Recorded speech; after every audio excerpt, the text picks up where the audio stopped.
time for Aki's A-List. From the mind of the man who understands the 4 P's of Waddle's world. Aki's A-List.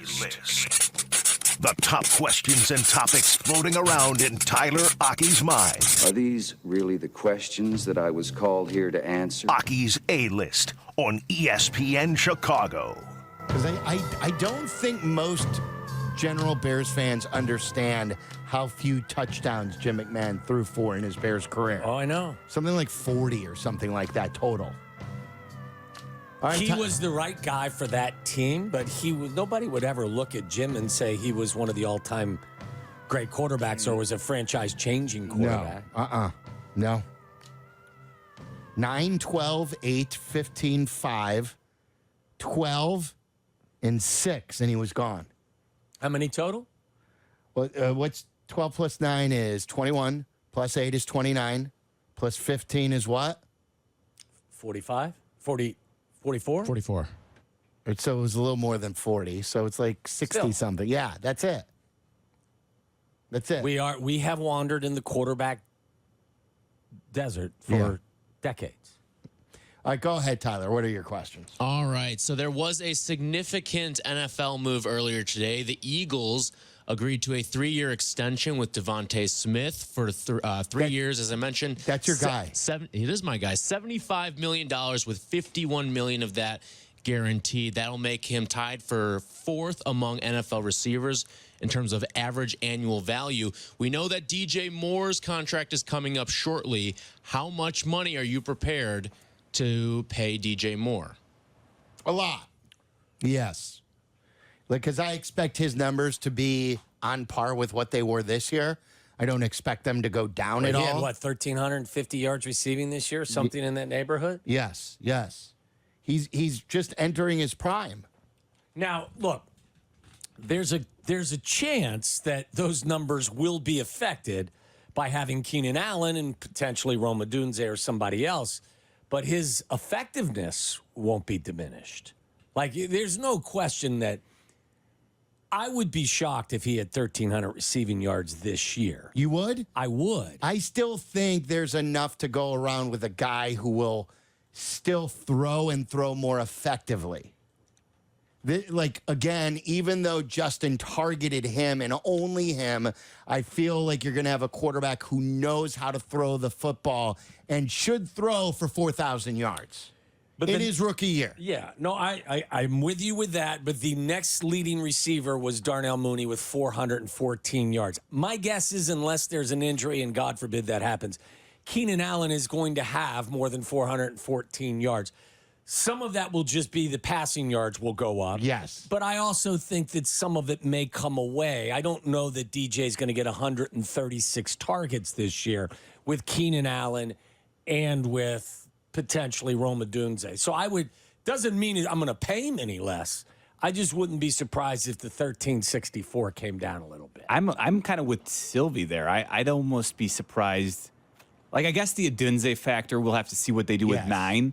But if it's just him and Keenan Allen, and maybe like Tyler Scott in his second year, there's more than enough for both those guys to go over 1,000 yards. I would set totals at 90 and 1,200. Because I just think that if you're going to divvy up 4,000 yards or 3,800 yards, if the quarterback hits amongst, you don't have you still don't, where's all those yards going to, you have a quarterback, hopefully, who's going to throw for a much higher total than what Justin threw for. Well, our hope is that for the first time ever, you're going to throw for 4,000 yards, for sure. Last year, there was a total of 3,400 yards receiving. If you think about it, all right, I'm using the Eagles as a template for this here, but Jalen Hurts threw for just under 3,900 yards last year. A.J. Brown had 1,450. Devontae Smith had a little over 1,050 last year. You still have a very good tight end with Dallas Goedert, who's kind of Cole Kmet-ish, too. So, you look at that formula, you have a pass-catching running back as well with DeAndre Swift, right, who same is now running a back. Chicago Bear. Right. There is room for, I think, both of them to have significant seasons. Well, now, time out. I didn't say they weren't going to both have significant seasons. Why do you got to bring them down, Waddle? All I'm saying is why do you got to diminish DJ Moore? He's not a threat to your history. I think my exact statement was, it wouldn't affect what I would pay him, but I do believe that the receiving numbers will come down a little bit. And 1,200 is a little bit down. It's about 160 yards It down is from less than 1360 something. Right. That's all I'm saying. There are going to be more options. It's not going to be Tyler Scott out there screaming for the ball. Hopefully, It's gonna- Tyler Scott's go up. Well, here's hoping as well. I mean, he's still got to catch it. If you throw it to him, he's got to catch it.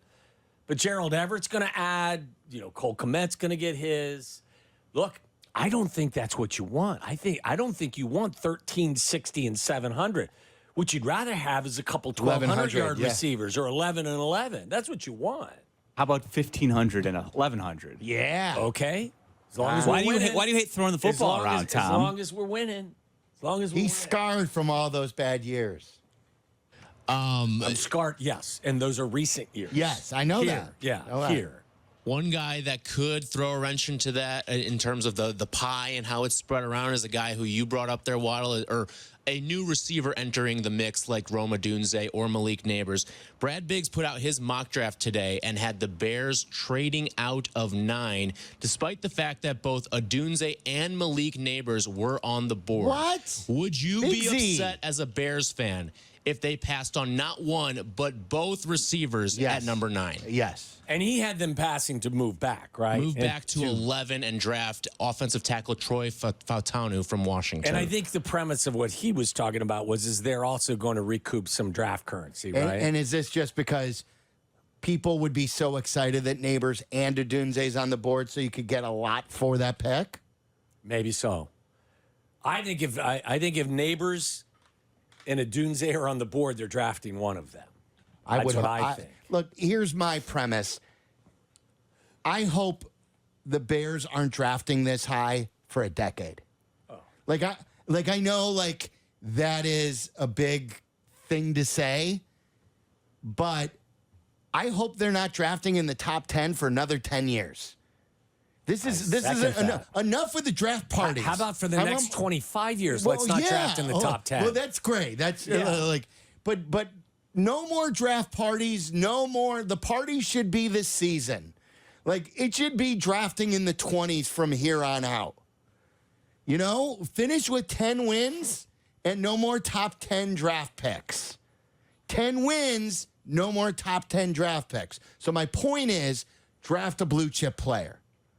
Get a blue chip guy while you can, and this is your last bite at that. Well, and you're going to have an opportunity, unlike other years, because if, in fact, what some people are predicting, there could be 4 quarterbacks going 1 through 4, which I don't think has ever happened before. So that means everybody else in all the other positions get pushed back. And if that's the case, you're picking 5th in the second part of the first round because that's one draft. One draft is 1 through 4 all quarterbacks. And then at that point, I'm picking 5th. Right, of Fifth the of position available plays. and at that Position point, players. you're going to find somebody that's a difference maker. Right.